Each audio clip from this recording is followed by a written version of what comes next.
Dalam eksaminasi tersebut, nyata-nyata tidak ditemukan suatu fakta-fakta hukum atas penetapan saya sebagai tersangka kasus suap maupun suatu tindakan melawan obstruction of justice. Jadi itu perlu kami tegaskan kembali.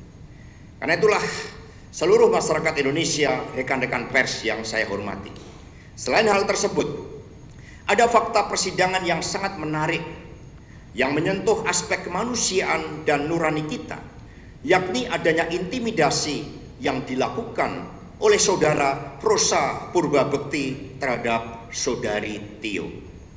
Demi ambisi menangkap saya, saudari Tio diintimidasi dan dibujuk dengan gratifikasi hukum sebesar 2 miliar rupiah. Syaratnya, saudari Tio harus menyebutkan keterlibatan saya. Apa yang disampaikan oleh saudari Tio tersebut dilakukan di bawah sumpah.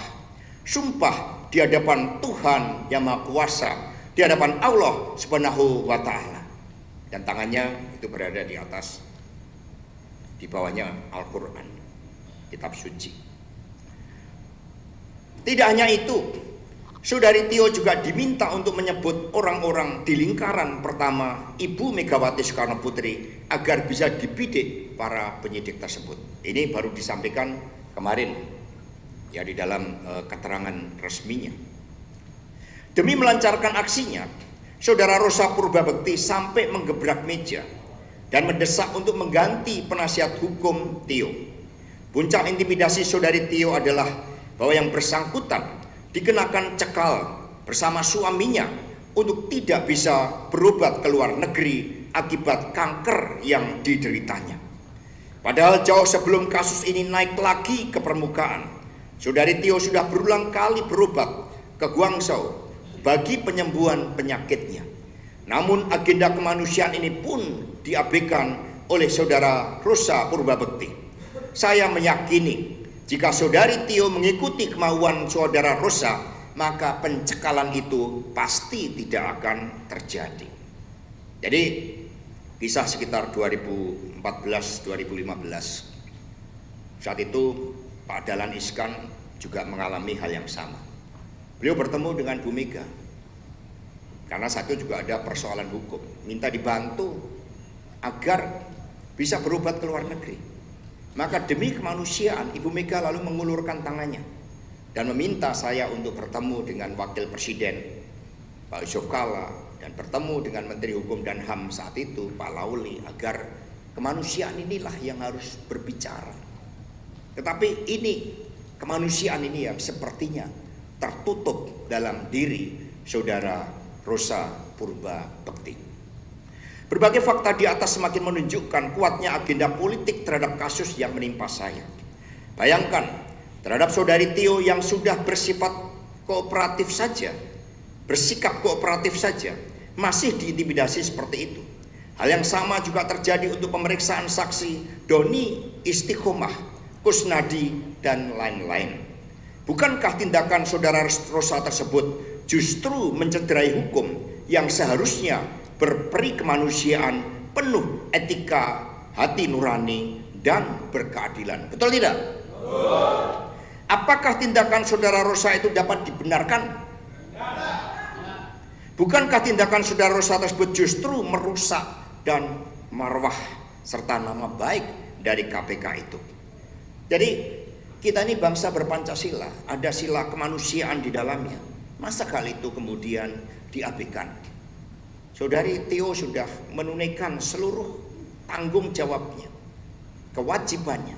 Masa hanya untuk minta izin sampai mengajak kalau perlu ada penyidik yang mendampingi untuk berobat, tetapi itu tetap tidak dikabulkan. Seluruh masyarakat Indonesia yang kami cintai dan banggakan, semua warga negara memiliki kedudukan yang sama di mata hukum, termasuk hak untuk mendapatkan perlakuan hukum yang berkeadilan. Keselamatan jiwa raga saudari Tio menjadi bagian dari tujuan adanya negara Republik Indonesia ini. Namun hak untuk melanjutkan pengobatan atas derita kanker pun diabaikan hanya karena ambisi saudara Rosa Purbabekti. Di sisi lain, berkaitan kasus yang ditujukan kepada saya, bukti-bukti yang disampaikan sebagaimana nampak di dalam sidang pra-peradilan adalah bukti terhadap suatu perkara yang sudah berkekuatan hukum tetap atau inkrah van Heiligdijk. Ini terhadap keputusan yang memiliki kekuatan hukum tetap tersebut, dari keterangan para terdakwa dan saksi tidak ada yang menyebutkan keterlibatan saya. Namun sepertinya mau dipaksakan ada sumber dana yang berasal dari saya. Sekali lagi kami tegaskan bahwa perkara tersebut sudah inkrah, sanksi pidananya sudah dijalankan dan tidak ada amar putusan pengadilan yang menyebutkan keterlibatan saya. Lalu mengapa proses tersebut kembali diulang? Kecuali dalam amar keputusan ada. Jadi keputusan yang berlanjut. Dari keterangan saksi para ahli pidana dan hukum acara pidana sangat jelas terhadap pernyataan ini. Jadi tidak ada keterlibatan saya.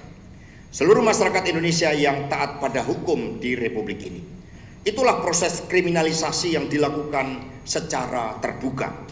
Perlu kami sampaikan bahwa guna mendapatkan keadilan dan sebagai hak yang dimiliki oleh setiap warga negara Republik Indonesia yang sah, serta berdasarkan pertimbangan seluruh penasihat hukum termasuk yang hadir di sini, akhirnya kami memutuskan untuk kembali mengajukan pra-peradilan.